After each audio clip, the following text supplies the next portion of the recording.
Hi అండి, ఈరోజు వచ్చేసి మన కర్రీ మటన్ కైమా కర్రీ. ఎలా ఉండాలో చూసేద్దామా.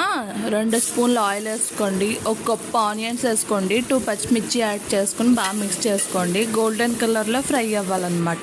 మన మటన్ కైమా అనమాట. ఇది బాగా ఒకసారి వాష్ చేసి వేసుకోండి. ఇలా గోల్డెన్ కలర్లో అయితే ఫ్రై అవ్వాలి. అప్పుడు మన మటన్ కైమా ఇందులో వేసేసుకుందాము.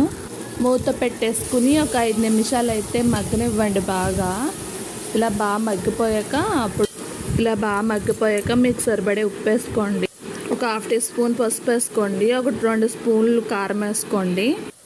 ఇప్పుడు బాగా మిక్స్ చేసేసుకుని ఇప్పుడైతే ఒక 5 మినిట్స్ మూత పెట్టుకుని బాగా కుక్ అవ్వనివ్వండి. మీలో ఎంతమందికి మటన్ కైమా అంటే ఇష్టం కమెంట్ చేయండి. ఇలా బాగా మగ్గిపోయాక మనం ఒక 2 స్పూన్లు మసాలా పేస్ట్ యాడ్ చేసుకుని బాగా మిక్స్ చేసుకోండి. మటన్ కైమా ఎవరికి ఇష్టమో మీ ఫ్యామిలీలో కమెంట్ చేయండి. ఒక గ్లాసు వాటర్ వేసుకోండి. కైమా కాబట్టి ఫాస్ట్గానే ఉడికిపోద్ది. మూత పెట్టి మళ్ళీ ఒక 10 మినిట్స్ మూత పెట్టి బాగా కుక్ అవ్వనివ్వండి. అంతేనండి, మన మటన్ కర్రీ రెడీ అయిపోయింది. ఇలా సింపుల్గా మీ ఇంట్లో వాళ్ళకి చేసి పెట్టండి, చాలా బాగా తింటారు. ఓకేనండి, బాయ్.